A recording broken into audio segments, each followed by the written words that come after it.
আসসালামু আলাইকুম ভিউয়ার্স, আপনারা কিতা কইতাম আমরা দেখে দেখে দেখুন কত সুন্দর সুন্দর এই স্যারাটা বেছে বুঝছেন। আমরা কালারটি দেখে আমার আর মনে করুন যে কিতা আর কইতাম বাসায় আইনিয়া মনে করেন ধুইয়া এরপরে যে কাইটটা লইলাম এখন খায়াম বুঝছেন। দেখে তো কালারটি দেখে মনে করেন জিব্রার দা ভানি করতেছে কিতা আর কইতাম আপনারা বুঝছেন। এখন আমি লইলাম খাওয়া শুরু করে দিলাম, কিন্তু বড়টা দেখে কেমন কেমন লাগতেছে, আমরা কি ফাঁক না না কাঁচা কিছু বুঝতেছি না। খাওয়া শুরু করে দিছি দেখেন, একটু খাইতেই দেখেন একটু খাইতেই মানে আসলে মজা তো লাগেই না, কি তার কইতাম টেয়া দিয়ে কিনে আনছি, তাও চেষ্টা করলাম যে খাইলাম কিনা। একটু খাইলাম, একটু মিঠাও লাগে আবার কেমন কেমন জানি লাগে, কি তার কইতাম আপনারা রে। খাইতে খাইতে দেখবেন যে কী হইলো, আয় হ্যাঁ এটা কী হইলো, আল্লাহ এটা কী হইলো নাম।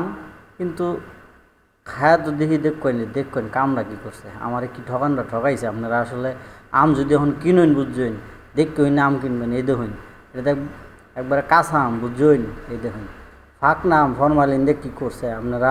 ফোলা ফাইন রে আবু দুবরা খাওয়াইবেন বুঝছেন, দেখতে হইন না খাওয়াইন যে আপনারা। এই তো ইতা টেহা দিয়া ইতা আমাইন না খাইন না যে বুঝছেন, দেখতে হইন না খাইন যে। ভিডিওটা দেখুন যে একটু আমার ফেসটা ফলো করে দিন, সাপোর্ট করেন, ভালো ভালো ভিডিও পাইবেন। আর টেহা দিয়া এখন 20 কিনুন না যে বুঝছেন।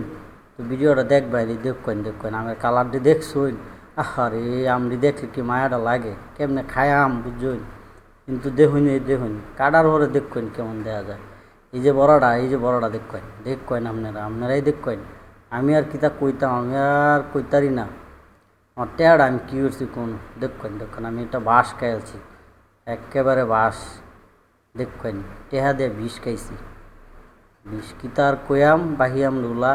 এই যে মনোরঞ্জন রাখা দিছি, ইতিহাস।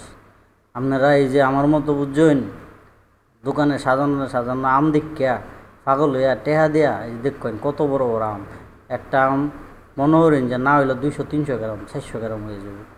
এর পরেও এটা কী দেখবেন কটা লেসু আনছিলাম, লেসুটি ভালোই পাইছিলাম। তো ভালো থাকবেন, আল্লাহ হাফেজ।